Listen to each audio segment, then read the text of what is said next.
that beauty is subjective. All beauty is subjective. You know, what's beautiful for me may not be beautiful for you. The type of beauty that I like may be something that you don't like. The things that we all find beautiful are different, and it's colored by our history, our preferences, our sensibilities, our backgrounds, our culture, and many more. You know? But I believe that there's some real yummy feeling when we feel beautiful, when we feel that we are beautiful, when we feel that what we're doing is a beautiful thing, that our relationship is a beautiful thing, that our home is beautiful, that when we feel beautiful, it's everything. You know, I mean, it's not everything, but you get what I mean.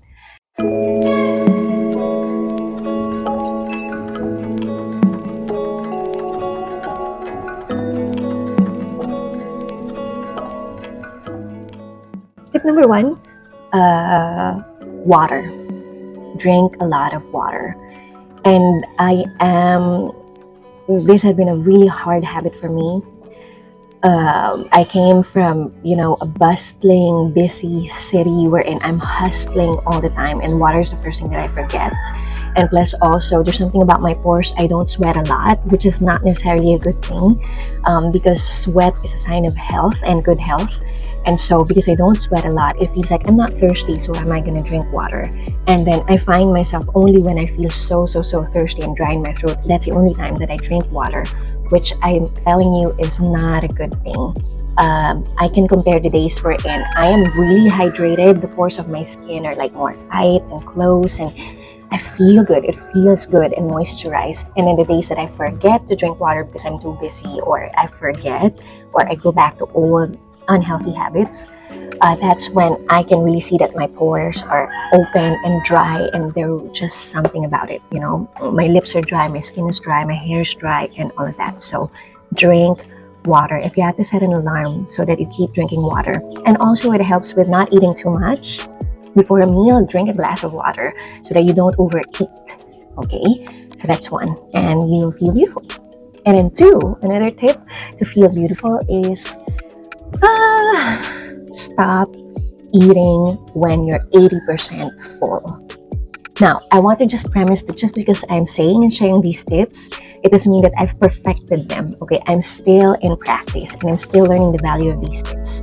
Well, mainly because the moments that I ate at 100% or more capacity of my stomach, I don't feel good. I feel bloated. I feel pain even in my belly. And especially if this is dinner at night, I can't sleep. I can't sleep well. It just feels awful. So trying to not overeat is a good way to feel, beautiful, and feel that your body, your vessel is clear and even clean. So if you can stop when you feel full at 80%, then stop and then just have water. Eat slowly if you have to, so that you can feel full. So for me, it's important to feel beautiful, because when I feel beautiful, I feel more confident, I feel more expressive, I feel more game and even playful. I feel ready to face a new person and be genuinely present with them and make jokes and, really connect. Because when I don't feel beautiful, I feel icky. I feel like just staying at home and it's like I hate the world. I don't want to engage with the world. I don't want to share of myself because I don't feel like there's anything beautiful to share. And these are the reasons why feeling good is connected to feeling beautiful. Number three is honestly is healing. That's it. That may be a very big word or a very vague word.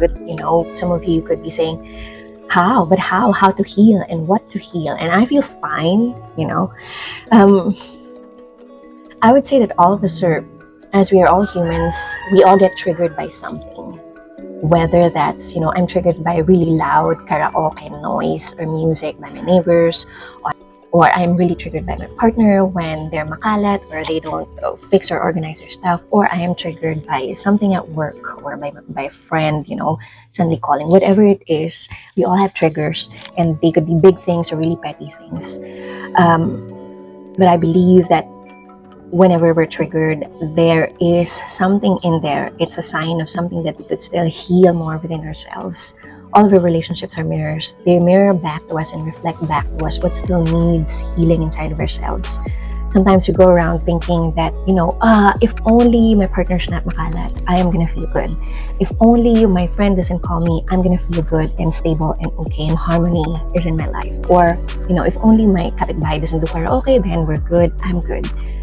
But the thing with that line of thinking is it's still blaming externally other people. So when they do good things, we feel good. When they do not so good things, we feel bad. And the thing is, that's disempowering.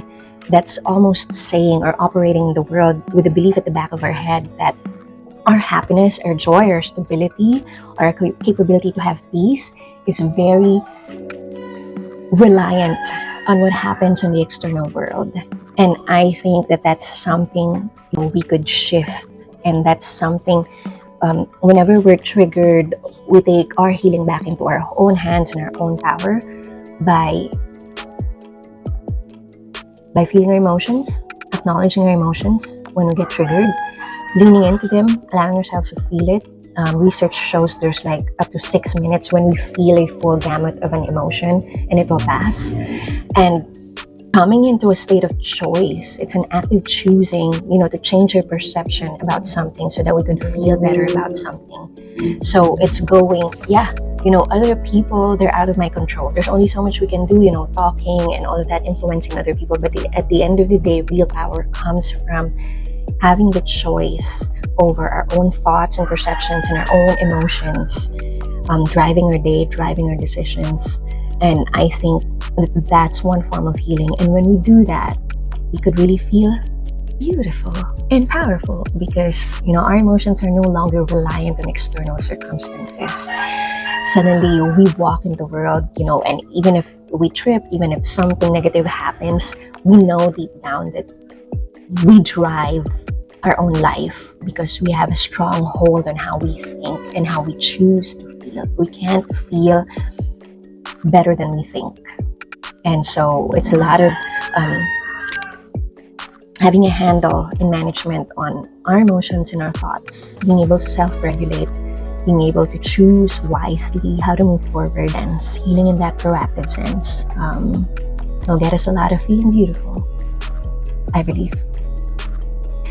That is my message for this video. I'm so happy that you stayed all the way here. Like, subscribe, ring the notification bell, leave a comment if you're liking this video, share your thoughts below in the comments. I love you, I send you love, thank you, and I'll see you again next week. Stay feeling beautiful.